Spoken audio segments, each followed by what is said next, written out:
Donc bonjour à toutes et à tous, merci d'être présents et présentes aujourd'hui. Donc je vais vous expliquer un petit peu qu'est-ce qu'on fait aujourd'hui.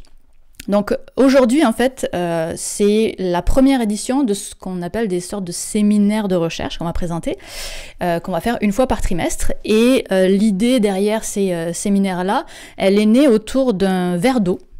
Vraiment de verre d'eau. En septembre dernier, quand j'ai rencontré deux personnes qui sont Dominique Pasquier et Bastien Louessard, et on discutait du fait qu'il y avait beaucoup de recherches qui se faisaient aujourd'hui sur le monde des vidéastes, sur la vulgarisation, sur l'éducation en ligne, ce genre de choses, tous les thèmes qui, moi, me tiennent à cœur, et que finalement, cette recherche-là, qui est très actuelle, n'était finalement qu'assez peu transmise au grand public. Et donc l'idée de ces séminaires, c'est de faire cette transmission-là. Et donc a priori, on aura un nouveau thème par trimestre. Et pour ce premier trimestre-là, on a commencé avec un sujet un petit peu chaud, dont on va reparler. Mais avant d'en parler, je voudrais juste spécifier les personnes avec qui j'ai pris ce fameux verre d'eau pour créer ces séminaires-là. Donc il y avait Dominique Pasquier, qui est sociologue et directrice de recherche au CNRS à l'Université Paris-Cité. Bastien Louessard, qui est maître de conférence en sciences de l'information et de la communication à la Sorbonne Paris-Nord, et moi-même, donc, qui faisons en sorte d'être le petit comité derrière ces séminaires sur YouTube. On va appeler ça comme ça pour l'instant. Donc, sur cette première édition, on parle de la visibilité des femmes sur YouTube, à quel point est-ce qu'on a une différence entre les hommes et les femmes, comment est-ce qu'elle s'explique, et des pistes de solutions qu'on peut avoir pour réduire cette différence. Moi je tiens beaucoup à ce qu'il y ait beaucoup de sources, que vous puissiez aller lire en plus d'informations si jamais le sujet vous intéresse, et pour ça vous avez déjà, je pense, la bibliographie dans la description, et je vais essayer de vous les montrer le plus possible pendant qu'on fera le live, pour vous montrer un petit peu d'où ça vient, tout ce que nos intervenantes vont présenter. Au niveau technicalité du live, je vous invite évidemment à poser vos questions. On va essayer de les prendre au fur et à mesure, si jamais c'est pour lever des incompréhensions. Et sinon, il y a une personne qui est à la modération qui prend vos questions, et on pourra les prendre à la fin du live si jamais on n'a pas répondu pendant qu'on était sur le thème. Donc n'hésitez pas à poser des questions.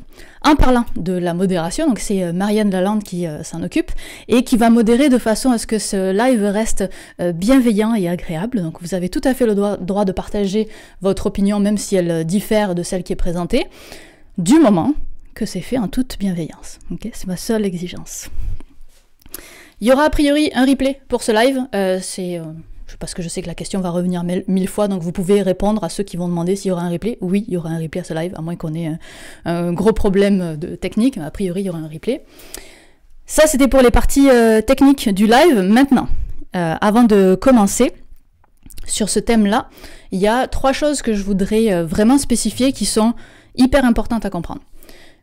Déjà la première chose, c'est que vous savez que j'ai l'habitude de parler de la vulgarisation sur YouTube uniquement. On est sur un thème un petit peu plus large ici, où on parle des femmes sur YouTube au sens large, et non pas juste de la vulgarisation. Deuxième chose, l'exercice auquel on se prête là, forcément ça oblige à faire un minimum de généralité. Donc à chaque fois qu'on va dire homme ou femme, pensez bien que l'on parle de la majorité des hommes et la majorité des femmes, et non pas de l'entièreté de la population. Okay, et donc si jamais vous ne vous reconnaissez pas dans ce qui est dit, ça ne veut pas dire que ce qui est dit est faux, ça veut dire que ça correspond à la majorité de ces personnes-là. Troisième chose, qui est le postulat de départ pour ce live, qui est absolument primordial à comprendre, c'est qu'on part du postulat que c'est important que les femmes soient autant visibles que les hommes. Si vous n'êtes pas d'accord avec ce postulat-là, il n'y a aucun problème, mais ça se peut que la suite du live, ça vous intéresse un petit peu moins, parce qu'on a vraiment besoin de ce postulat de départ pour justifier la suite de cette conversation. C'est ça mes 3 points que je voulais aborder avant même que l'on commence. Et je vous propose donc qu'on commence avec nos 2 intervenantes, donc qui sont Emma Gauthier, qui est doctorante à l'université Gustave Eiffel et qui nous parlera de ses recherches en sociologie numérique, qui portent donc sur la visibilité des femmes sur YouTube, mais aussi des mécanismes qui expliquent cette place-là. Et on a aussi Marie-Camille Théron, je vous les mets à l'image, pour nous parler de tout ce qui peut être mis en place pour contrer ce phénomène, et qui est productrice, responsable de l'accélérateur Better, dont on parlera, et elle va nous dire comment il faut mieux le prononcer, parce que je l'ai probablement mal fait, et la fondatrice de l'association des internets, qui valorise et encourage les femmes sur YouTube. Alors, on va faire ce live sous la forme d'une simili-discussion / présentation. Donc, c'est Emma qui va prendre la parole en premier, mais nous, on va intervenir comme une discussion tout en suivant un petit peu le live. Donc, Emma, si jamais tu veux apporter des corrections à ce que j'ai fait de ta présentation, n'hésite pas à te représenter, mais sinon, je te lancerai direct sur une première question qui est... puisque tu as travaillé là-dedans, c'est quoi le constat aujourd'hui de la présence des femmes sur YouTube et à quel point est-ce qu'on a une différence de représentativité ou de visibilité des hommes et des femmes aujourd'hui? Très bien. Bon, alors je me lance. Donc, rebonjour à tous. Est-ce que on m'entend là, c'est bon? Je pense que oui. Normalement, c'était bon. Parfait. Donc, en fait, il y a quelque chose qu'il faut comprendre qui est intéressant, sur lequel il faut revenir, c'est que je pense la question de la représentation, elle se pose à différents degrés dans la société et dans l'espace public traditionnel. Donc, par exemple, dans les médias traditionnels ou dans le cinéma, et où on s'est interrogé depuis longtemps, et notamment la sociologie, sur la place des femmes dans ces espaces-là. Aujourd'hui, beaucoup de progrès ont été faits, mais on reste quand même, et je pense que c'est important de le souligner, on reste, par exemple, dans les médias traditionnels. Le dernier rapport du CSA montre qu'il y a 40% de femmes qui sont représentées dans les médias traditionnels. On est encore loin enfin pas loin, mais on n'est pas encore à la parité. Et donc, ça pose problème. On aurait pu imaginer au début des années 2010, quand le Web 2.0 a été, où les plateformes se sont créées, ce genre de choses, on a pu imaginer que les plateformes permettraient, en faisant tomber les barrières à l'entrée, permettraient à toutes les femmes, à toutes les personnes, à toutes les minorités de s'exprimer et d'être représentées de cette manière-là, de manière beaucoup plus démocratique et beaucoup plus ouverte. Or, ce n'est pas du tout le cas, et on a été un petit peu déçus face à ces espoirs. On retrouve exactement les mêmes phénomènes que ce qui se passe dans les médias, qui est qu'il y a beaucoup moins de femmes que d'hommes dans les médias, et que les femmes sont restreintes à des thématiques particulières. Donc, dans les médias, par exemple, c'est tout ce qui touche au care, au sens général du mot soin, donc la consommation, les enfants, les questions d'éducation, ce genre de choses. Et sur YouTube, on retrouve exactement le même phénomène. Donc, il y a des études qui montrent, notamment l'étude qui est dans la description, l'étude de deux Allemands qui s'appellent Doring et Moessoni, en 2018, qui ont fait une étude sur 9 pays et qui ont étudié la place des femmes dans les top 100 de ces 9 pays. Et se sont rendus compte qu'en fait, il n'y avait que 25% de femmes à l'intérieur de tous ces classements des top 100 de 9 pays. Donc, ça pose déjà une question qui est quand même assez choquante, de se dire pourquoi, alors que tous les moyens sont à notre disposition, pourquoi il y a aussi peu de femmes dans les classements des vidéastes les plus vus dans tous ces pays. Donc, a priori, ce n'est pas une question culturelle, c'est pas une question... c'est une question relativement structurelle à la manière dont les femmes peuvent se représenter sur YouTube. Et au-delà du fait qu'elles soient extrêmement minoritaires, elles sont restreintes à des thématiques très spécifiques, donc notamment des catégories et des thématiques qui correspondent à des normes de genre et qui sont extrêmement genrées. Donc, par exemple, Sophie Bishop montre dans le top 50 britannique que la plupart donc il y a très peu de femmes, il y a 10% de femmes, qu'elles sont restreintes à des thématiques notamment proches du lifestyle, de la beauté, parfois du fitness, mais principalement du lifestyle et de la beauté. Et ce qui est intéressant de voir, c'est que c'est la même chose en France. Les internets avaient fait une étude en 2016 en regardant le nombre de femmes qui étaient dans le top 100 français. Et effectivement, il y avait la même chose, il y avait 13 femmes, si je me souviens bien. Donc, il y avait Natou et Andy qui étaient les premières femmes qui faisaient de la comédie, de l'humour. Et après, c'était que pratiquement du lifestyle et de la beauté. Donc, on avait Enjoy Phoenix, Samanas, ce genre de choses, et de la cuisine aussi. Donc, on a des thématiques qui semblent plus attrayantes pour les femmes qui réussissent. En tout cas, les femmes semblent plus réussir dans certaines thématiques que d'autres. Ce qui questionne évidemment la situation, comment est-ce que c'est possible, pourquoi il y a moins de femmes représentées et pourquoi elles sont dans des espaces aussi restreints. Euh, il y a plusieurs, ce que je vais vous présenter là, c'est un petit peu l'état de l'art des recherches qui sont faites aujourd'hui sur YouTube.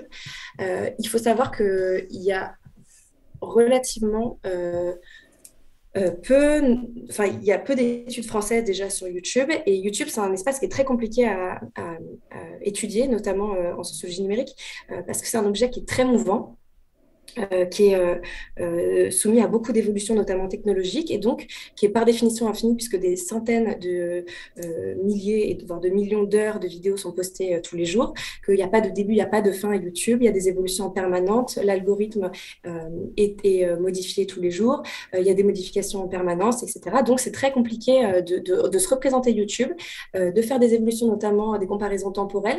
Donc il faut trouver des manières d'analyser YouTube. Et par exemple, comparer le nombre de femmes dans les classements, c'est des top 100, c'est une manière d'essayer de représenter le nombre de femmes sur YouTube, mais évidemment, ce n'est pas exempt de défauts, et on pourra en parler, les méthodologies sont ce qu'elles sont, avec leurs atouts et leurs limites. Donc, il y a ces deux questions, pourquoi il y a très peu de femmes et pourquoi elles sont dans des espaces si restreints. Il y a plusieurs options, plusieurs pistes d'hypothèses qui sont avancées, et notamment souvent sur YouTube, quand on se pose des questions d'inégalité, de discrimination, souvent la première chose qui vient à l'esprit, c'est l'algorithme de recommandation. Donc, il y a eu pas mal de recherches qui ont été faites sur la question des algorithmes de recommandation, pas forcément sur YouTube, mais sur plein de plateformes. Donc, tout ça a démarré notamment avec un des travaux un pionnier qui était celui de Ellie Pariser sur les bulles de filtre, pardon.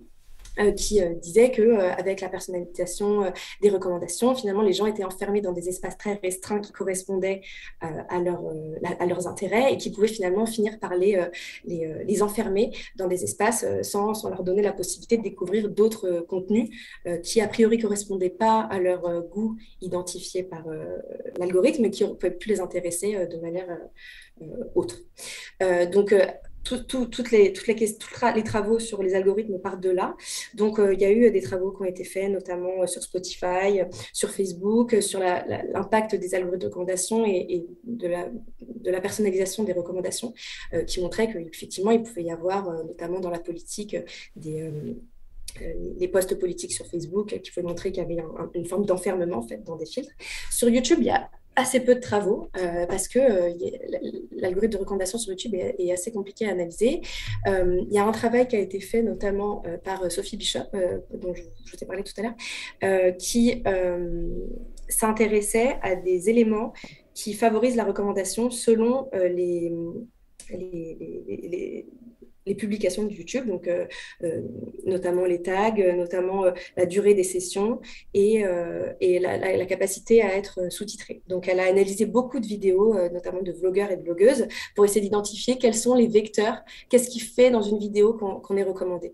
Et ce qu'elle a trouvé, en fait, dans ses conclusions, c'est qu'en fait, c'était les contenus pour les femmes, ce qui faisait qu'on était recommandé, c'était que l'algorithme privilégiait et récompensait des contenus qui étaient extrêmement féminins, qui correspondaient à des codes de beauté, de mode, de consommation, et qui étaient liés effectivement à la consommation. Donc, il y avait une dimension mercantile qui correspondait également aux attentes des annonceurs. Et donc, c'est là qu'on peut évoquer, par exemple, la première hypothèse qui serait que les femmes qui produisent du contenu qui sont en adéquation avec les annonceurs, qui sont en adéquation avec les normes de genre sur la plateforme, ont plus de capacité et plus de propension à être recommandées que d'autres contenus qu'elles proposeraient. Et donc, finalement, ce serait peut-être plus simple pour être visible quand on est une femme de produire ces contenus-là. Et ça corroborerait un petit peu l'idée selon laquelle la plupart des femmes qui réussissent dans les top 100 sont des femmes qui produisent des contenus alignés avec les attentes de genre, donc de lifestyle notamment. Donc ça, c'est une première idée qui pourrait expliquer le succès de ces... Est-ce que je peux te poser une question, hein? Dis-moi, bien sûr. Parce que, évidemment, ce que tu viens de dire, ça me parle beaucoup, puisque moi, je suis une femme et que je suis pas du tout dans les contenus très genrés. Est-ce que il existe des études qui ont comparé la visibilité des femmes qui ne font pas des contenus typiquement féminins, classiquement féminins, par rapport à celles qui en font? Alors, a priori, pas sur cette ampleur-là. En revanche, ce qui s'est passé sur des thématiques spécifiques, donc par exemple la verticale de la vulgarisation, c'est notamment sur la réception, et dont je vais parler tout à l'heure, sur les commentaires qui sont reçus par les femmes qui produisent des contenus qui sont justement dans des espaces extrêmement masculins, comme la vulgarisation. Ok. Ce que je disais, et ça revient sur ça, c'est qu'en fait, il y a très peu, notamment de travaux qui sont transversaux et qui comparent des thématiques différentes. Il y a beaucoup de travaux sur la verticale du lifestyle, beaucoup de travaux sur la verticale du jeu vidéo, de la science, etc., mais très peu qui traversent les thématiques. Par ailleurs, on peut imaginer que la recommandation et la personnalisation fait que, comme on disait tout à l'heure, ça t'entraîne dans des bulles de filtre. Et par exemple, toi, si tu ne regardes pas du tout de vidéos de lifestyle, tu auras très peu de vidéos de lifestyle qui te sera proposées. Tout comme des hommes qui regardent que du jeu vidéo ou comme des femmes qui regardent que du lifestyle, elles n'auront pas de vulgarisation qui leur sera proposée. Donc ça, c'est un vrai sujet et c'est une piste qui tout à fait peut être élaborée. Je ne sais pas combien de temps il me reste. Est-ce que je suis à combien? Excuse-moi, pardon. Je t'ai pas chronométré. Continue, je pense que c'est bon. Ok, j'avance un petit peu. Et puis on pourra revenir là-dessus parce qu'en fait, effectivement, il y a des travaux aussi qui montrent que face à des propositions algorithmiques, les humains ont aussi leur rôle à jouer. C'est-à-dire que les humains peuvent parfois être moins diversifiés, que les algorithmes dans leurs recommandations. C'est-à-dire, il y a des études qui ont été faites sur Airbnb et sur eBay notamment, qui montrent que les humains sont parfois encore plus discriminants que les algorithmes de recommandation et ce qu'on leur propose. Mais ça, on pourra y revenir si vous voulez.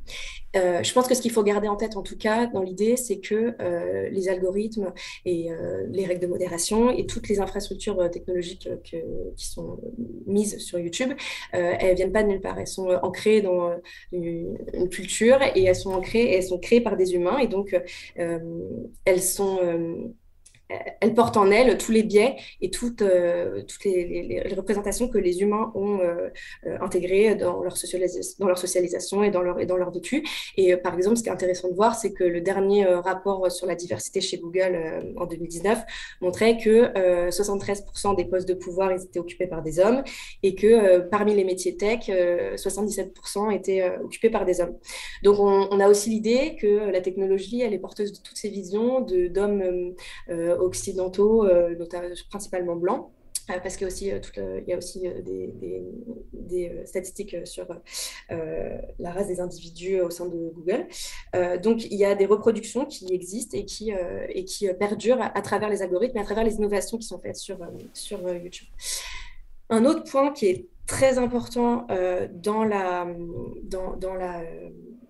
compréhension de pourquoi peu de femmes sont sur la plateforme et a priori, et notamment dans les vidéastes les plus suivis, c'est la violence à exercer contre les femmes. Donc, il y a beaucoup d'études qui ont été faites sur plein de plateformes qui montrent que les femmes subissent une violence accrue par rapport aux hommes, notamment sur Twitter, sur plein d'espaces, mais notamment sur Twitter. Et là, c'est là où d'ailleurs beaucoup d'études ont été faites sur YouTube et sont assez intéressantes et comparent des verticales dont je disais thématiques. Par exemple, celle de la science. Il y a une étude qui a été faite par Amara Sekara et Grant en 2019 qui compare des vidéastes masculins et féminins dans la catégorie science et vulgarisation et qui compare avec des études de sentiment analysis. Donc c'est une manière c'est un algorithme qui catégorise la violence et la négativité des termes. Et donc en récupérant les commentaires sous ces vidéastes, ils ont été en mesure d'identifier que les femmes subissent davantage de commentaires sexualisants, sexistes et violents. Que leurs homologues masculins sur des thématiques notamment de sciences. À visibilité égale, il y a des études aussi qui montrent que les femmes subissent plus de commentaires hostiles que les hommes.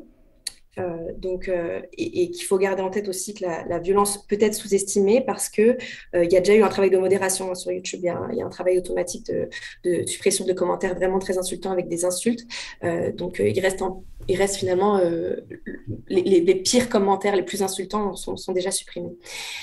Et en fait, ce qu'il faut retenir, je pense, de tout ça, c'est que les femmes subissent plus de commentaires sur leur apparence que les femmes, au-delà de leur contenu. C'est-à-dire que ce soit des commentaires positifs ou négatifs, euh, le physique des femmes et l'apparence des femmes est bien plus commenté et jugé que celui des hommes. Et ça, je pense que c'est un truc que vous avez déjà pu identifier, par exemple, dans la vulgarisation scientifique, notamment sur YouTube, pour ne citer qu'elle.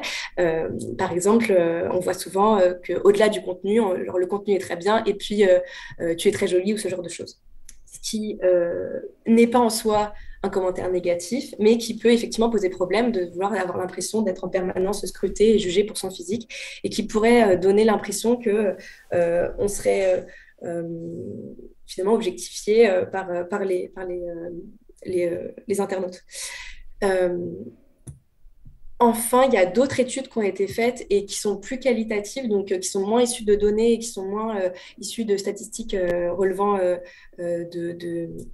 d'analyse de données, qui relèvent aussi d'interviews du terrain que j'ai pu faire et d'articles médiatiques qui montrent qu'il y a aussi des espaces qu'on peut qualifier de boys club, par exemple, où il y a des logiques où c'est des espaces qui sont principalement masculins et où il y a des logiques de fratriarcat qui peuvent exister, c'est-à-dire qu'il y a majoritairement des hommes et il y a quelques places pour des femmes, et donc les femmes doivent se livrer à une compétition de manière implicite ou explicite pour être intégrées à l'intérieur de ces groupes-là. Donc on a eu quelques articles médiatiques ces derniers temps qui ont pu montrer ce genre de pratiques, et donc du coup qui ne sont pas des espaces qui sont accueillants, et qui pourrait expliquer les raisons pour lesquelles les femmes qui se lancent sur YouTube n'ont peut-être pas envie de se confronter à ce genre de violence et aller dans des espaces qui, a priori, dans leur inconscient ou leur vision de YouTube, seraient plus safe. Donc, par exemple, le lifestyle. Ce qui n'est pas du tout garanti, on pourra en reparler d'ailleurs dans les commentaires, le milieu du lifestyle n'est pas non plus non traversé par des violences ou des commentaires ou du harcèlement. Et enfin, ce qui est intéressant, je pense, à rappeler, c'est que sur YouTube, et le métier de YouTubeur en tant que tel, en fait, il s'apparente à se reproduisent en fait à l'intérieur de ce métier des discriminations que l'on retrouve dans le monde du travail, le monde professionnel classique, notamment des métiers indépendants, et où il y a des inégalités entre les hommes et les femmes, à la fois sur le temps de loisir, le temps qui peut être associé, qui peut être alloué pour les femmes pour se lancer par exemple sur YouTube. Il y a aussi des inégalités salariales. Je crois que Marie, tu vas en parler après sur les inégalités par exemple sur les opérations ou sur les sponsors ou ce genre de choses. On sait que les femmes sont moins bien payées que les hommes, et donc ça peut créer une plus grande précarité, et notamment le fait, par exemple, on peut imaginer que des femmes se lancent et puis en fait, face à une précarité assez importante, elles finissent par abandonner, ou elles font ça juste à côté, et elles ne se lancent pas de manière professionnelle. Et je crois qu'il y a tout un enjeu sur la professionnalisation aujourd'hui qui est un petit peu tardif, notamment chez les femmes, qui mettent en place tous ces mécanismes-là un peu plus tard que les hommes. Voilà. Donc, pour conclure, je pense qu'on peut amorcer un petit peu tout ce dont je vous ai parlé. Évidemment, les causes sont multifactorielles dans ces questions-là. Il n'y a pas une cause qui prend le dessus sur les autres. Je pense que ce qu'il faut retenir, c'est que les plateformes et YouTube, en fait, ne sont qu'un miroir, parfois un accélérateur, mais un miroir au bas mot des inégalités qui ont déjà lieu dans l'espace public traditionnel, et en fait ne sont finalement que le reflet de ce qui se passe. Et je pense qu'il faut aussi retenir que la technologie, elle n'est pas il ne faut pas avoir une vision technophobe ou technosolutionnisme. Il faut vraiment garder en tête que la technologie est construite par les humains et qu'elle est traversée par leurs propres biais, et que c'est ça qu'il faut interroger. C'est comment faire en sorte que la technologie elle soit la plus ouverte possible, qu'on la comprenne, qu'on soit en mesure de la décrypter pour pouvoir faire en sorte qu'il y ait le moins de biais possible et le moins de répétition de ces biais qui finissent par être enfermants et excluants. Voilà. Super, merci beaucoup Emma pour toutes ces ressources. Donc je rappelle que si jamais vous voulez voir la bibliographie, elle est disponible dans la description Et d'ailleurs, je vous ai pas montré toutes les études. Je pense que t'as pas listé non plus toutes les études qui existaient, Emma. Non. Donc, il y en a quelques-unes en plus dans la description. Donc, n'hésitez pas à aller voir ça si vous voulez vous renseigner un petit peu plus. Et puis, tu nous as fait une belle transition pour aller plutôt du côté de Marie, qui est plus dans la recherche des solutions, notamment via la professionnalisation, en aidant les femmes à se professionnaliser. Donc, je vais peut-être te laisser prendre la parole, Marie, juste si tu veux réagir à ce que vient de dire Emma, je te laisse y aller. Trop intéressant, bah, merci beaucoup. Nous, c'est des constats qu'on a fait au sein des internets quand on a lancé l'assaut en 2016. Ça partait de nos observations de terrain, en fait, des discussions qu'on avait avec les créatrices, mais aussi avec les créateurs de contenu qui sont concernés par la visibilité de leur comparse sur les plateformes. Et il y avait des choses qu'on arrivait à quantifier en parlant avec les créatrices, mais il y en a d'autres qui sont là des biais culturels, sociétaux qui sont bien entendu hyper compliqués à aller analyser quand toi, tu es une petite asso qui essaie de faire des projets pour accompagner les femmes vers leur professionnalisation. Mais clairement, nous, on partage beaucoup de ces constats-là et on les a écrits d'ailleurs dès la naissance des internets pour venir dire on ne rêve pas, on a un vrai problème avec la visibilité des femmes sur cette plateforme et sur leur prise de parole sur Internet en général. Et ce problème, il ne se limite pas qu'à YouTube, ça en devient un problème de société quand on se rend compte que les femmes ne peuvent pas faire part des choses qu'elles vivent au quotidien de la même façon que les hommes peuvent le faire dans la société. En fait, c'est important pour avoir une société qui est égalitaire et juste d'avoir la même prise de parole pour tout le monde, que tu sois une femme, un homme, une personne blanche, une personne pas blanche, que tu sois valide ou non valide. Enfin, c'est hyper... c'est juste un état de santé de la société. Donc, on n'avait pas l'impression de dire une dinguerie en disant ça. Moi, pour vous refaire l'historique, du coup, je suis une des fondatrices de l'association Les Internets, dans laquelle j'ai été dirigeante entre 2016 et 2020. Et c'est comme ça qu'on a aussi pu affiner notre discours et essayer de faire des choses très concrètes pour que les choses changent. Il y a plein de choses sur lesquelles je voudrais réagir que tu as dit, Emma, qui sont trop intéressantes. Je vais juste revenir sur cette histoire de professionnalisation et d'écart de salaire. C'est quelque chose qu'on a effectivement encore plus de mal à quantifier dans un milieu qui s'est difficilement professionnalisé, hein, YouTube typiquement. Mais c'est vrai que en fait, l'INSEE a fait une étude récemment qui démontrait que la rémunération moyenne d'un partenariat, donc vous savez, les placements de produits NordVPN, Rhino Shield, etc., sur YouTube, sur Twitch, Instagram. En fait, pour un homme, c'est en moyenne de 614 € et pour une femme de 424 €.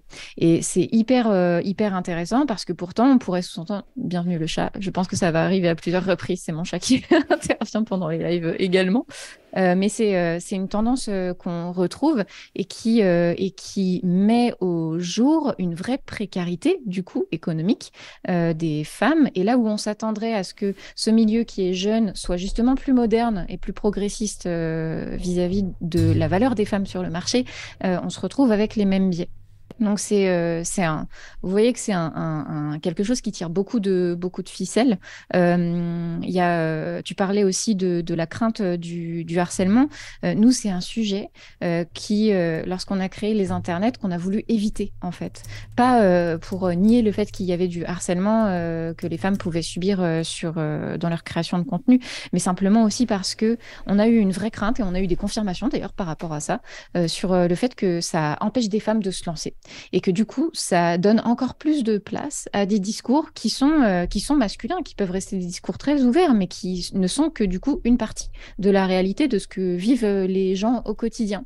Et on s'est rendu compte que malheureusement, tout le battage médiatique qu'il y a autour du cyberharcèlement que subissent les femmes, parce que quand on parle de création féminine sur Internet, quand on parle des youtubeuses, quand on parle des streameuses, quand on parle des instagrammeuses, des tiktokeuses, c'est pas pour dire qu'elles font des super contenus, que c'est super, elles se professionnalisent, c'est pour dire elles se font laminés par des gens pas très bienveillants, malheureusement, et ça les empêche de continuer sur les plateformes. Très concrètement, là, il y a encore vendredi une personne qui était en live dans une émission de Jean Massier sur Twitch qui disait que elle est très présente sur YouTube et qu'elle voulait se lancer sur Twitch, mais il y a tout son entourage à peu près qui lui a dit « Ne fais surtout pas ça, tu vas te faire harceler ».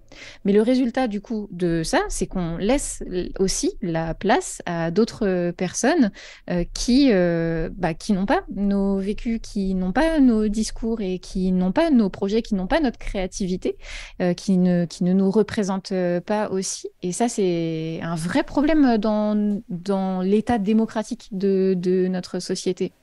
Donc, nous, on a voulu prendre l'autre versant du côté des internets, et moi, c'est ce que j'ai voulu faire dans tous mes projets, et encore aujourd'hui avec le projet Bet Her. Je sais pas comment tu veux le prononcer, Viviane. C'est toi qui décides. Paris, elle. Qu'on a lancé là la semaine passée, mais on veut vraiment être dans une logique, aux États-Unis, ils disent de empowerment, l'empouvoirment, mettre en capacité les femmes, en capacité les femmes, leur donner les moyens de se projeter dans ces rôles-là, dans ces métiers-là, créer quelque chose, un cercle vertueux, en fait. Quitte à pas réussir à casser le cercle vicieux, autant essayer de créer des cercles vertueux, et ces cercles vertueux, ça se fait par la collaboration avec d'autres femmes ou avec des hommes, parce que bien sûr, il y a plein d'hommes aussi sur les plateformes qui sont des alliés. Et aussi par de la montée en compétences et de la formation. Mais nous, on s'est rendu compte que pour accompagner les femmes, il allait falloir qu'on prenne deux angles bien distincts, parce qu'il suffit pas de dire aux femmes on va vous former à faire du montage, on va vous former à faire de bonnes miniatures YouTube, on va vous former à faire une bonne com autour de vos vidéos, on va vous former à bien écrire vos vidéos, etc., et à gérer votre communauté. Il faut, avant ça, réussir à les mettre en confiance. Et pour ça, il faut qu'on casse plein de biais culturels avec lesquels elles ont été éduquées malgré elles. Il n'y a pas de mauvaise intention de la part des personnes qui éduquent les femmes que nous sommes aujourd'hui. C'est juste que par automatisme, on refait ça dans nos sociétés et on ne se rend pas forcément compte des conséquences sur le long terme, mais au final, on voit bien que ça crée des inégalités entre la façon dont les hommes et les femmes se projettent, notamment dans certains postes à pouvoir, dans les espaces où les femmes et les hommes peuvent prendre la parole. Et donc, nous, on a eu deux approches. Une approche très pragmatique, en fait. Donc, les femmes, elles manquent de compétences et nous, on va venir les combler. On va essayer de venir les combler. Et aussi, on s'est rendu compte qu'elles elles avaient investi les plateformes type YouTube, Twitch, etc., beaucoup plus tard que les hommes, et que ça demandait aussi de venir rattraper un petit peu ce retard-là et de créer des communautés. Approche pragmatique, on va les former. Approche empathique, on va les prendre d'où elles viennent. Donc, on va les rassurer sur leur légitimité dans cet écosystème.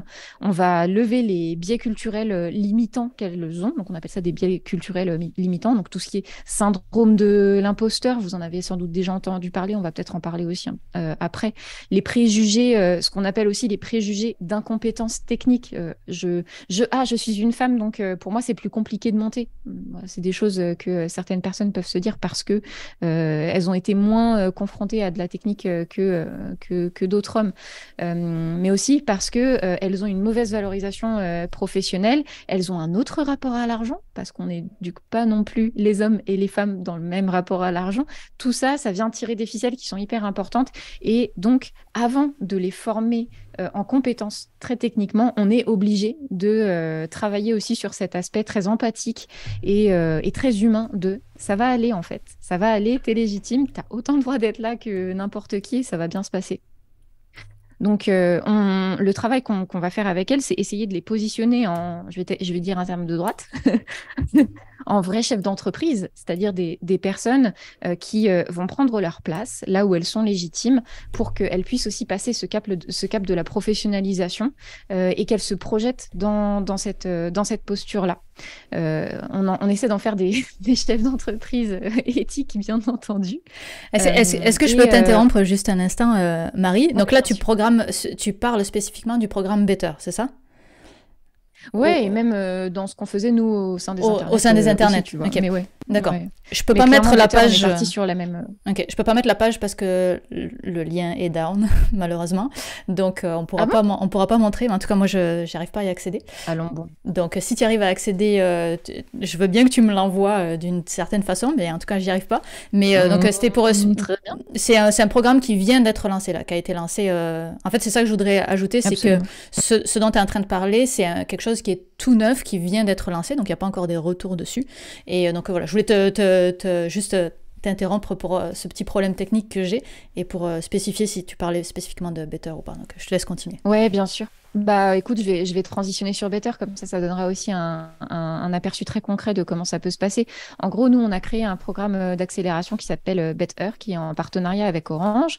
Donc, on, c'est moi, Nawel Stouli, qui est la fondatrice de Loopin, qui est une agence de talent. C'est elle qui va chercher des sous pour vos youtubeurs vulgarisateurs et vulgarisatrices préférés, dont Viviane, par exemple. Et on est partis toutes les deux du même constat parce que ça fait des années qu'on travaille avec les créatrices et les créateurs de contenu, qu'on avait besoin à un moment potentiellement de mettre ces femmes ensemble et pour les aider à monter en compétences. Et donc, ce programme, c'est 5 jours, une sorte de résidence, si vous voulez, à Paris, avec des formations, des ateliers, avec des intervenantes, un petit programme de parrainage et de marrainage qui permet de suivre les créatrices sur le long terme.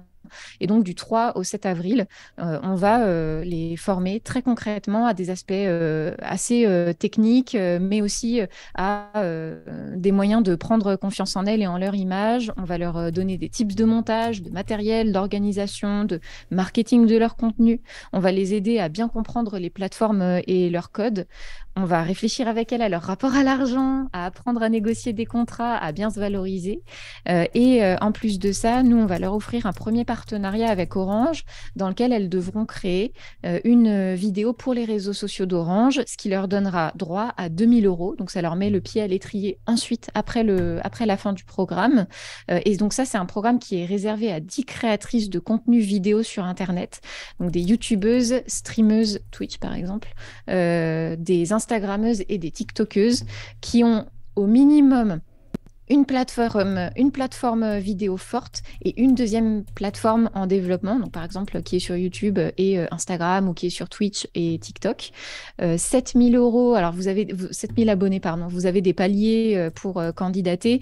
On veut des personnes qui sont en phase de professionnalisation, en fait, qui ont envie de vivre de leur contenu, parce que forcément, nous, accompagner des femmes qui font des vidéos à leurs heures perdues, comme elles l'écrivent souvent dans leur profil, c'est très précis ça aussi.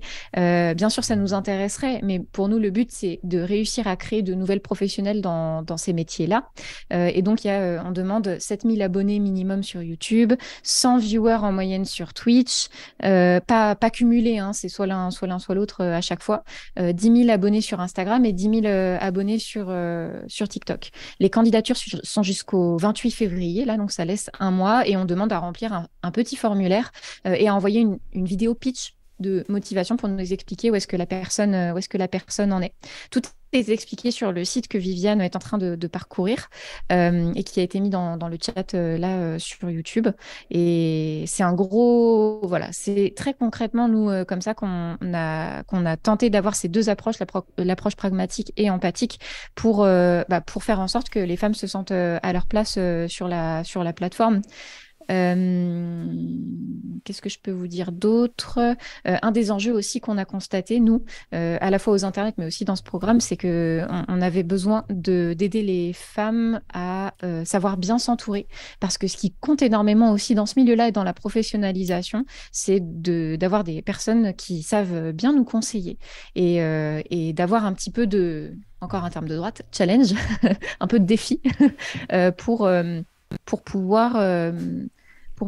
pouvoir monter en compétence, en fait, très simplement, parce que quand tu es seule dans ta pratique et que tu n'as personne à qui montrer ça, c'est très compliqué de réussir à percer. Voilà, on fait ça avec nos moyens, avec beaucoup de bonne volonté. C'est très compliqué et il y a pas mal de freins, mais on espère que ça permettra et que ça se pérennisera du coup ce programme aussi. On espère pouvoir le refaire peut-être tous les ans. Mais voilà, comme chacun le sait, c'est des sous de monter des projets. Donc, oui, parce que c'est gratuit, ça. Ah, bien sûr, j'ai pas précisé, mais effectivement, nous, on a un enjeu qui est que ce projet soit accessible à n'importe quelle femme. D'ailleurs, femme, pour nous, c'est toutes les personnes qui se présentent et se définissent comme elle ou IL. C'est hyper important de permettre à tout le monde de se projeter là-dedans. Donc voilà. Super. Merci beaucoup, Marie. Je vais peut-être... donc, n'hésitez pas à poser des questions, parce qu'on aimerait ça répondre à vos questions aussi. Et je vais peut-être ajouter quelque chose sur ce que tu as dit, où ça me parle, parce que je fais des formations auprès de chercheurs et chercheuses pour faire des vidéos de vulgarisation scientifique. Donc, c'est très spécifique, mais j'ai vraiment un public pour ça. Et j'ai pu remarquer que c'est différent, le comportement des femmes va être différent du comportement des hommes vis-à-vis de ça. Et notamment, il y a eu un exemple qui m'a assez frappée dans une des dernières séances que j'ai faites, où il y avait une des femmes qui avait trouvé le moyen, plutôt que d'être à la caméra, mais d'avoir un avatar qui la représentait, et où elle faisait finalement que la voix off, et puis il y avait son avatar qui parlait. Et puis, parce qu'elle ne voulait pas être à la caméra. Et il y a eu plusieurs femmes, mais aucun homme, plusieurs femmes qui derrière ont dit « Ah ben moi aussi je vais faire ça parce que je ne veux pas être à la caméra ». Donc il y a cette peur de la caméra qui est quand même très très présente, et donc qui est présente même dans des sphères de la société, donc là que des chercheurs et des chercheuses qui sont pas celles du lifestyle, quoi. Donc c'est pas uniquement réservé au care, comme tu disais, Emma. Et autre chose, j'ai eu l'occasion de tourner un podcast avec une femme, on a tout enregistré. Et ce podcast-là ne verra jamais le jour parce qu'en ce moment, elle se fait un peu trop harceler. Et donc, elle m'a demandé de ne pas jamais publier le podcast. Donc, vous ne le verrez jamais. Ouais. Et donc, parce que il ne faut pas mettre de l'huile sur le feu et on ne veut pas continuer là-dedans. Donc, c'est des choses où c'est sûr que les personnes qui sont peut-être en ce moment sur cette chaîne, ils ont... que moi, entre guillemets, peut-être comme exemple, et je suis vraiment pas un exemple de ce qui se passe pour la moyenne des femmes, mais j'ai l'occasion de le voir dans l'autre partie de mon métier qui est dans la formation, où il y a vraiment une différence entre les hommes et les femmes. Donc, encore une fois, la moyenne des hommes et la moyenne des femmes. On n'oublie pas qu'il y avait ce petit présupposé dans le début du live.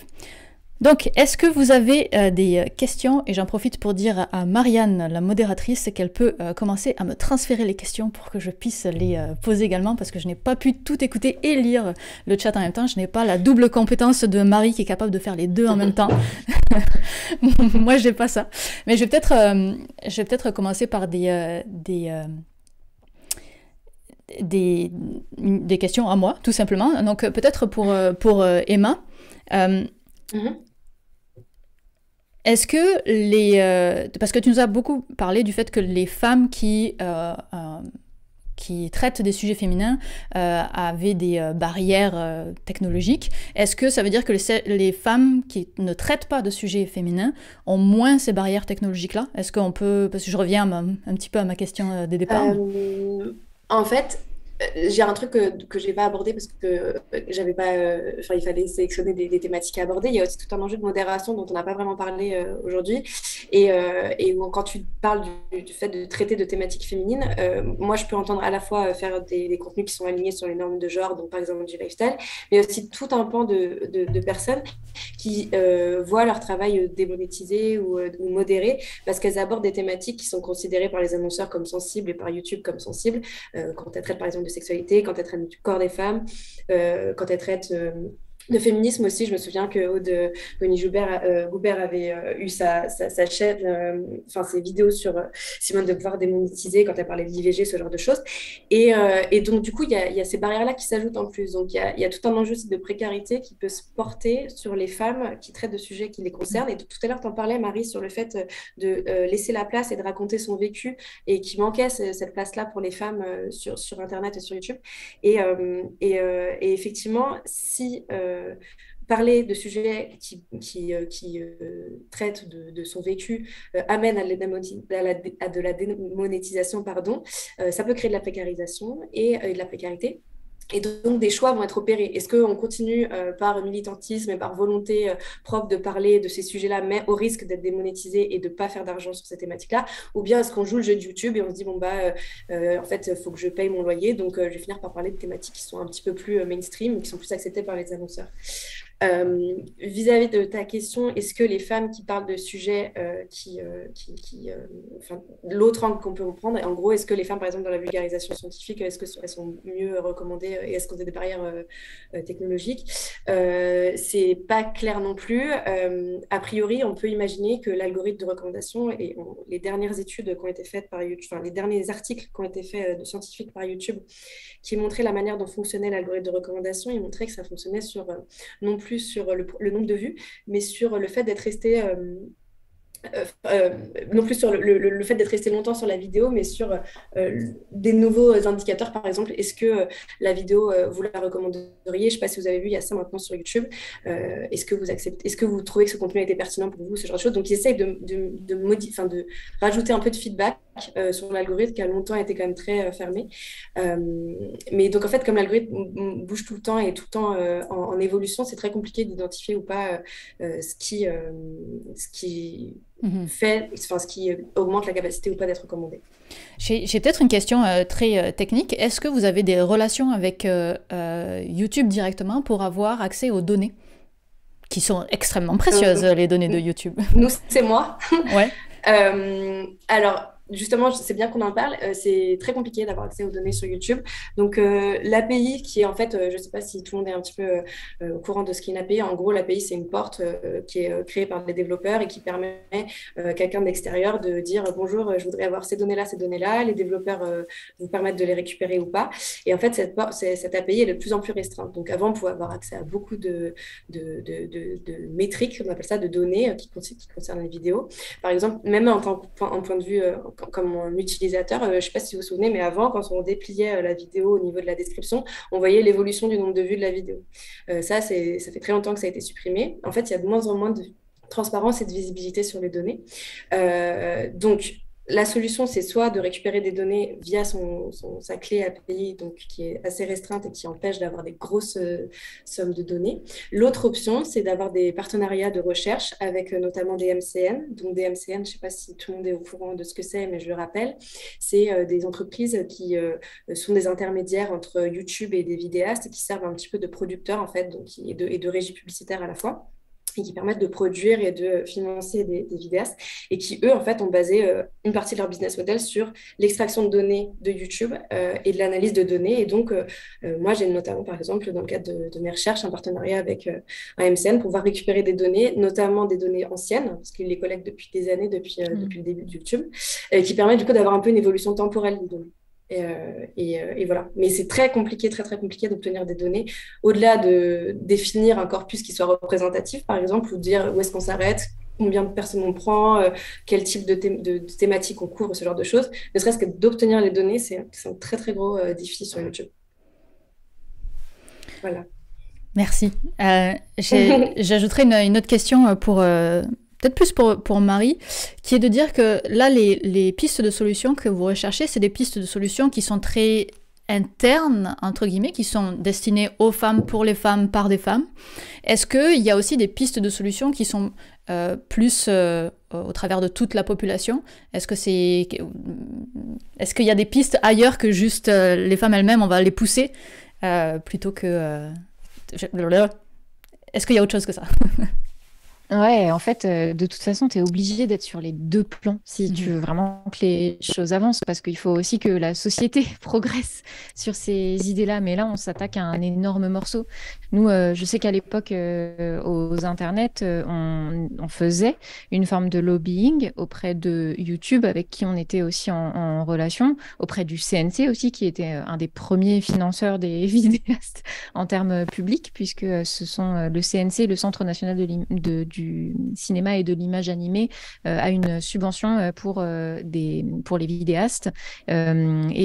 Forcément, on retrouve là aussi certains biais de genre quant à qui est-ce qu'on attribue les sous à la fin, mais aussi là parce qu'il y avait beaucoup d'hommes qui étaient plus produits que les femmes. Donc, c'est une vraie problématique là aussi de professionnalisation. Donc, il y a ce biais à la fois de lobbying politique qui là est interne et externe à la fois. C'est un peu entre les deux parce que c'est du très personnel au final et parfois ça peut avoir des changements qui sont assez intéressants. Nous, je sais que sur YouTube, on avait réussi à sensibiliser une partie de l'équipe qui s'occupe de la search bar sur YouTube, donc quand vous tapez des noms de chaînes ou des choses comme ça, aux questions de visibilité des femmes sur la plateforme. Et on avait été entendus, on avait vu certaines décisions aussi qui avaient été prises par rapport à des problèmes de monétisation des femmes qui parlaient de leur corps sur YouTube. Mais ça, ils font pas des grands communiqués derrière pour s'en vanter, YouTube, ce genre d'avancée.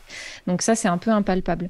Par contre, effectivement, l'enjeu de communication auprès du grand public, là, moi, je dirais que notre sensibilisation, elle est plus sur les côtés cyberharcèlement. Comment est-ce qu'on fait pour avoir des internautes qui sont éclairés, qui se comportent bien sur Internet, qui parlent pas mal aux gens, globalement, et qui ne se pensent pas en impunité. Et là-dessus, c'est un travail de longue haleine qui passe, je pense, aussi par le genre de projet très pragmatique qu'on peut mener comme Better, en fait, de dire non, ce n'est pas acquis. L'égalité, elle n'est pas acquise et il faut qu'on continue à travailler dessus parce qu'on a encore des biais culturels à lever, mais à la fois chez les femmes, mais aussi alors chez les femmes créatrices, mais aussi chez les autres femmes et aussi chez les hommes qui peuvent observer ces créatrices. J'ajouterais juste un truc, si tu m'autorises, Viviane. Sur YouTube, il y a quelque chose qui est important de noter, je pense, qui est que YouTube France, c'est un des seuls pays qui ont lancé un programme pour aider les femmes qui s'appelle Elles font YouTube, qui a été lancé dans la veine suite à la création des internets, en s'appuyant notamment sur vos chiffres et sur tout le travail que vous aviez fait en amont, pardon, et qui dure dans le temps, ce qui est suffisamment rare pour être noté, parce qu'il y a beaucoup d'initiatives qui ont été lancées par YouTube Monde, qui lançaient il y a énormément, quand on regarde les communiqués de presse, quand on se fait l'intégralité des communiqués de presse de YouTube depuis des années, on se rend compte qu'il y a énormément de programmes qui ont été lancés et qu'il y a des chaînes qui ont été créées comme ça, YouTube for Her, ce genre de choses, où il y a 4 vidéos qui se battent en duel et puis après il n'y a plus rien.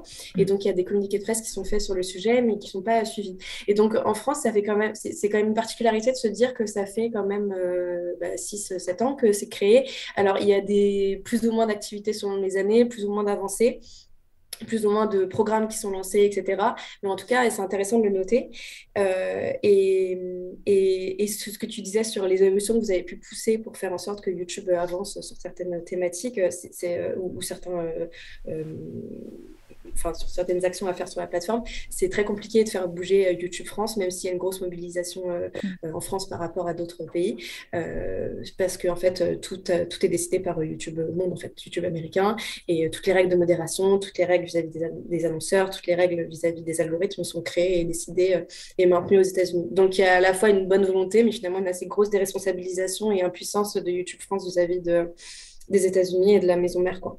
Complètement. Je partage complètement le constat. Parfait. Je continue sur les questions de Vilkis Disc. Est-ce que les femmes qui auraient souhaité mais n'osent pas publier leur contenu sous format vidéo se rabattent vers d'autres formats ou est-ce qu'elles s'effacent complètement? Est-ce qu'on a des données là-dessus? Non, en fait, parce que faudrait créer, je ne sais pas comment on pourrait avoir ces informations-là et ces données-là. Peut-être qu'on peut imaginer que les podcasts, ça pourrait résoudre peut-être cette crainte de se mettre en scène. Je ne sais pas si le fait qu'il y ait beaucoup de femmes qui soient lancées dans les podcasts depuis 5-6 ans peut s'expliquer par là, parce qu'il y aurait peut-être une moins grande mise en avant physique. Mais c'est des données qui sont, en fait, qui comme n'existent pas, sont très compliquées à identifier. On ne peut pas mesurer ce qui n'existe pas, quoi. C'est un petit peu compliqué, effectivement. Mais ça fait référence à une question de vacancière. Est-ce qu'il n'y a pas aussi le fait qu'on se juge très durement physiquement, donc je pense qu'elle-même c'est une femme, en plus d'être attaquée par les autres, donc il y a aussi son propre regard peut-être, qui doit faire partie de votre programme aussi, Marie, j'imagine, d'avoir cette prise de confiance dont tu parlais. Ouais, complètement. On a une après-midi qui est dédiée à la confiance en soi avec un atelier shooting et où on va C'est vrai? travailler sur l'image qu'on renvoie. Ouais, bah ouais, parce qu'en fait, c'est exactement ça aussi. Mais c'est aussi quelque chose à laquelle les internautes nous renvoient, nous, en nous parlant constamment de notre physique, du fait qu'on a mis un décolleté ou qu'on a mis un t-shirt beaucoup trop large. En fait, il n'y a jamais, tu vois, de bonne façon d'être physiquement sur Internet quand tu es une femme face à certains internautes, malheureusement. Et ce jugement, en plus, on sait qu'il intervient du côté des deux genres, c'est-à-dire qu'on va être jugé à la fois par les hommes, mais aussi par les femmes, dans une logique de parfois de concurrence féminine, un petit peu toxique, mais dans laquelle malheureusement on est aussi éduqué. Donc clairement, la question de l'image et de la confiance en soi, c'est un gros sujet. Ouais. Mhm. C'est intéressant ce que tu dis, ça m'est arrivé récemment de faire un shooting photo, qui est une activité que je déteste, mais où j'étais obligée. Et puis, en fait, je savais déjà exactement comment me placer pour être contente de la photo après. Parce que ça fait 10 ans que je suis sur YouTube et que je sais que quand je suis dans telle ou telle situation, ça me convient pas. Et le photographe, il m'a dit, bah, on sent que tu as l'habitude de l'image et de gérer ton image parce que j'ai pas eu besoin de te dire quoi que ce soit. Il y a déjà des oui et des non qui sont très clairs de comment est-ce que tu vas te placer. Puis c'est quoi le sourire que j'aime bien chez moi, puis le sourire que je veux pas avoir chez moi. Parce que j'ai déjà cette habitude de l'image, mais qui est un apprentissage. Et quand on fait cet apprentissage devant tout le monde, c'est pas forcément si facile. Je me souviens aussi de Kali qui tenait la chaîne Les Topovores, qui m'avait dit très clairement, moi je me suis lancée sur YouTube en voix off parce que je savais que sinon tout le monde ne ferait que commenter mon physique. Et son format, il cartonnait à l'époque. Elle faisait c'était du top, si je me trompe pas. Viviane, Ouais, je sais pas si je pense que oui. te souviens. Bah, top over, Ouais, top c'était du top. over. Voilà, Topovore. Elle, c'était un vrai choix. Et j'ai plusieurs femmes, effectivement, qui m'avaient confié cette lancée en voix off et pas vouloir se mettre en avant. Et je partage aussi la comparaison avec le podcast et le fait que ce soit un univers extrêmement féminin. Il y a aussi le côté très introspectif et intime, parfois, dans le podcast, qui là aussi est très propre, malheureusement, j'ai envie de dire, à l'éducation féminine, qui explique aussi, je pense, la ruée vers le podcast pour les femmes, plus simple pour les femmes que vers YouTube. Ouais, plus facile d'accès, hein, tout à fait. Et l'exercice du montage aussi. Moi, je sais que dans les entretiens où les vidéastes reviennent sur leur expérience, parce que je m'intéresse vraiment à la pratique du travail en tant que vidéaste, me disent que c'est pas facile du tout de en fait monter une vidéo où on se voit sous tous les angles, parfois les pires, parfois les bons, et qu'en fait du coup on a un regard en permanence, mais effectivement lié à la socialisation. Hein, c'est pas que, enfin, les hommes jugent les femmes dans les commentaires, mais les femmes se jugent entre elles, les femmes jugent les autres et s'auto-jugent également, parce que la socialisation, la question de la compétition entre les femmes, etc. dans la société. Et que c'était pas facile et c'était un exercice qui était très complexe et donc peut-être aussi par forme pour éviter cette chose-là qui peut être une épreuve par moment, bah, du coup une solution ça peut être effectivement de faire soit une voix off, soit de faire d'autres contenus. Alors en parlant du montage vidéo, il y a une question de technique-savoir. Est-ce que c'est pas juste que les femmes ont moins envie de faire des vidéos? Genre ma femme a très envie de partager des trucs mais pas du tout envie d'apprendre à faire du montage vidéo. Donc là on est plus sur la partie technique plutôt que s'auto-juger pendant le montage. Donc est-ce que toi dans tes études c'est quelque chose que tu as pu voir qu'il y avait juste moins d'envie de faire des vidéos? C'est dur parce que toi t'étudies les gens qui font déjà des vidéos donc... Moi j'étudie des gens qui font déjà des vidéos et les parcours ils sont très différents. Il y a des gens qui viennent d'écoles où ils ont appris à faire du montage, il y a des gens qui ont appris sur le tas, il y a des gens qui détestent faire le montage mais qui savent que c'est une partie prenante de leur activité et que du coup ils doivent le faire ou bien ils le délèguent si c'est trop compliqué pour eux et qu'ils n'aiment pas. Mais je pense que c'est vrai que du coup moi je n'étudie pas des gens qui ne se sont pas lancés en vidéo parce qu'ils avaient la flemme de faire, qu'ils n'avaient pas envie de faire de montage. Après on peut imaginer que sociologiquement pareil, dans la manière dont les choses sont inculquées aux femmes et aux jeunes filles dans la société. L'informatique, le montage et le logiciel, c'est pas des choses qui sont, c'est en tout cas des choses qui sont identifiées comme plus masculines et qui sont souvent des traits d'intérêt des jeunes garçons et qui sont encouragés là-dedans, moins les femmes. Comme il y a très peu de femmes dans les écoles d'ingénieurs, dans tous les métiers informatiques, etc. Donc oui, peut-être, mais c'est pas garanti et ça veut pas dire que si sa compagne n'aime pas ça, ça veut pas dire que toutes les femmes n'aiment pas ça. Et en tout cas, il faut poser la question et pouvoir imaginer se positionner sur ce sujet avant de dire qu'on aime ou qu'on n'aime pas. Il faut avoir la possibilité de pouvoir faire du montage. Et peut-être je rassurerai s'il y a des femmes qui ont envie de se lancer, bah déjà, allez voir le programme Better, première chose. Mais deuxième chose aussi, le montage, c'est extrêmement simplifié ces dernières années par rapport à quand j'ai commencé et à maintenant. Moi, j'ai dû changer tout mon programme de formation parce qu'avant, j'avais un programme de formation qui expliquait comment faire du montage, puis c'est long, c'est difficile. Maintenant, vous avez des logiciels extrêmement simples qui sont intégrés dans les applications, comme CapCut, qui fonctionne particulièrement bien, qui est très intuitif. Et aussi, on a, depuis l'avènement de TikTok et des formats courts, le format court a pris une telle place que ça a réduit la barrière d'entrée pour commencer à faire des vidéos. Oui. Parce que sur YouTube, quand j'ai commencé, la barrière d'entrée technique n'était pas très élevée, c'est-à-dire qu'on pouvait faire des vidéos pourries puis quand même avoir une certaine audience. Puis maintenant, on a vraiment monté en qualité, monté en compétences, alors que sur TikTok, on est revenu au plus bas de l'échelle en termes de compétences techniques. Donc aujourd'hui, le manque de compétences techniques, ce n'est plus une bonne raison de ne pas se lancer. Parce que les plateformes, les nouvelles plateformes, TikTok, Instagram et Shorts, permettent ce style-là, qui est un style pas très développé techniquement. Je te voyais hocher de la tête. Marie, est-ce que tu voulais ajouter quelque chose? Ouais, vas-y. Ouais, en fait, si tu me permets d'ajouter quelque chose par rapport à ça, je pense que c'est aussi un sujet autour duquel on tourne là sans le citer depuis tout à l'heure, mais il y a aussi la question des rôles modèles. C'est vrai que c'est une remarque qui revient souvent quand on parle de la place des femmes dans tel ou tel domaine. La première opposition qu'on va avoir de personnes qui découvrent le sujet, c'est peut-être que les femmes, elles ne veulent pas faire ça. Ok, peut-être que les hommes non plus ne veulent pas faire ça. En réalité, ce qu'on constate, nous, quand on discute avec les gens qui ont envie de faire ça ou qui n'ont pas envie de faire ça, c'est qu'il faut déjà pouvoir se projeter dans ces rôles-là. Et à partir du moment où on constate une inégalité de ce côté-là, du fait qu'il y a moins de youtubeuses qui viennent parler... Citez-moi par exemple une youtubeuse qui fait de l'actualité, qui fait de la diffusion d'informations sur Internet. On a Hugo Décrypte, Gaspard G, Jean Massier, etc. sur les plateformes. Par contre, les meufs, on ne les voit pas, en fait. Ce manque de rôle modèle dans, justement, certaines positions sur certains sujets, on sait que ça fait aussi du mal, en termes de représentation, à l'égalité et à la façon dont les femmes vont pouvoir se projeter.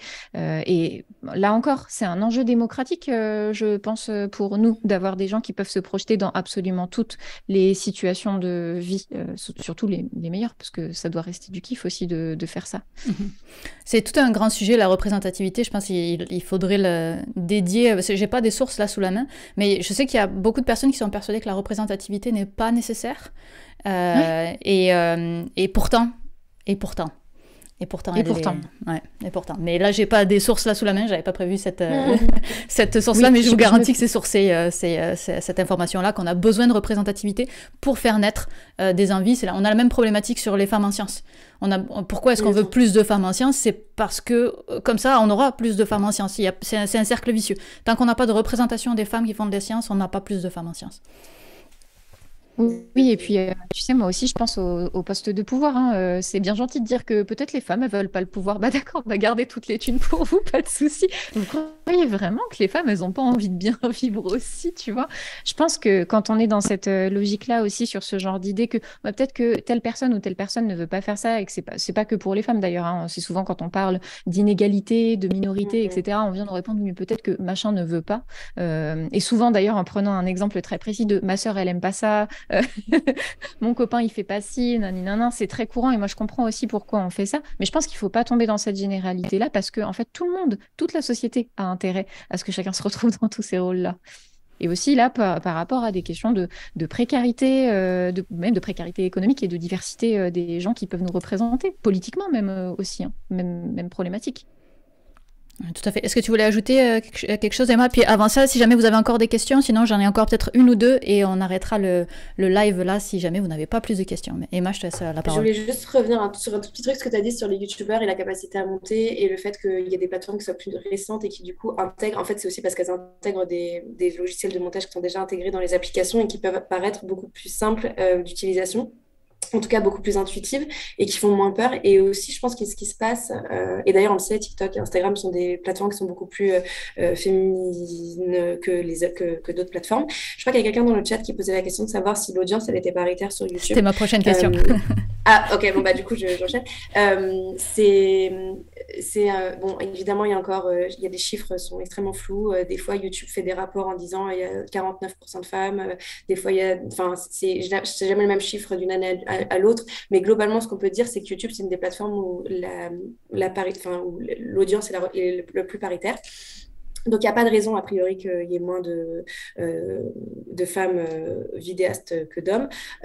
Ou bien, on imagine que les vidéastes femmes et que les internautes femmes et internautes hommes ne regardent que des hommes, mais ça paraît assez surprenant. On sait par contre que c'est le cas, par exemple, dans la vulgarisation. La majorité des gens qui regardent la vulgarisation, et même toi, j'imagine aussi, Viviane, c'est des hommes.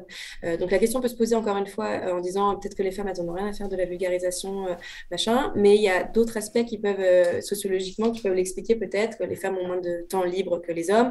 Peut-être que la manière dont la vulgarisation est produite aujourd'hui est créée par des hommes majoritairement, hein, et donc du coup parle plus à des hommes.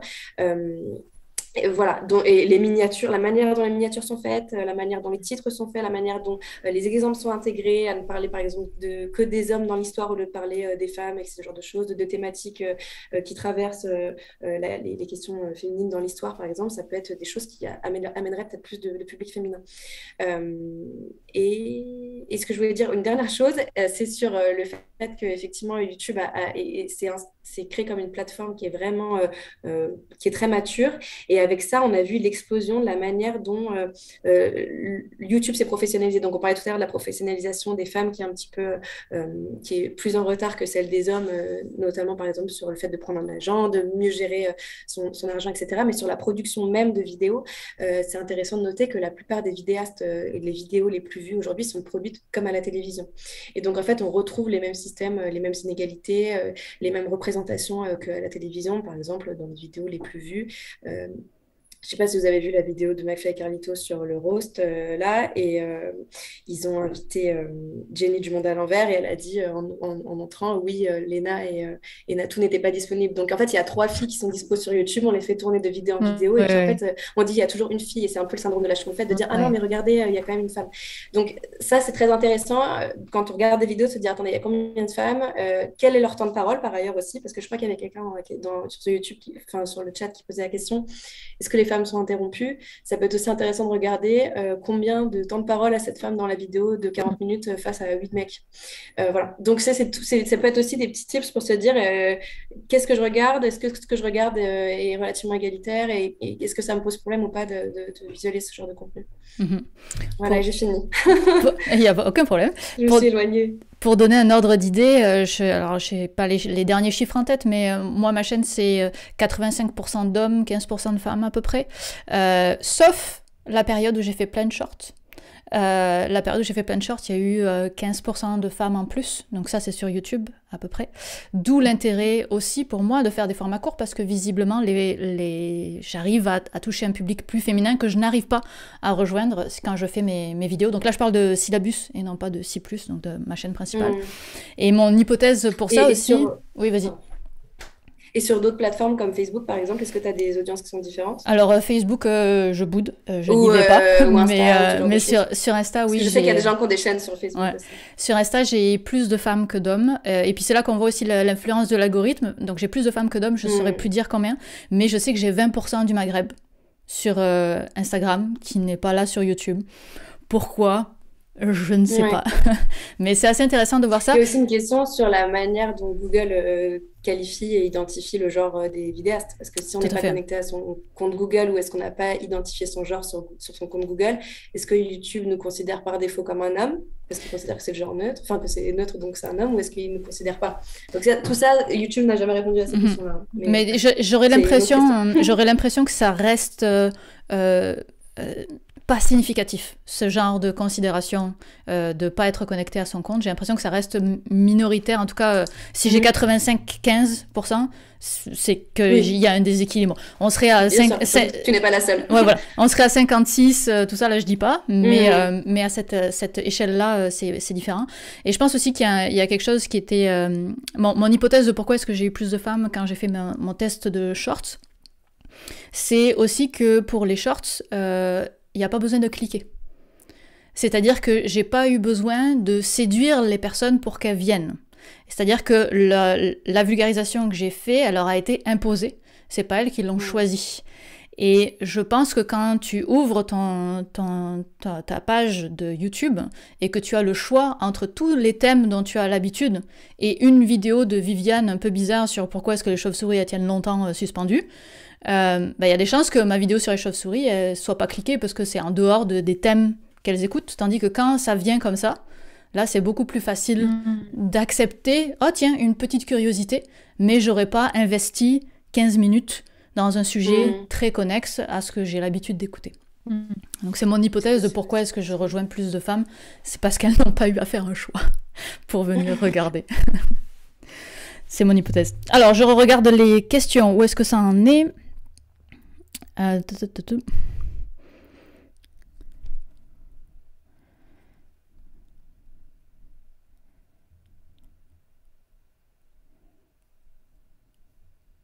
Il y a une question un petit peu rentre dedans et ce sera notre dernière, à moins que vous ayez d'autres questions, mais sinon ce sera notre dernière et on finira avec ça.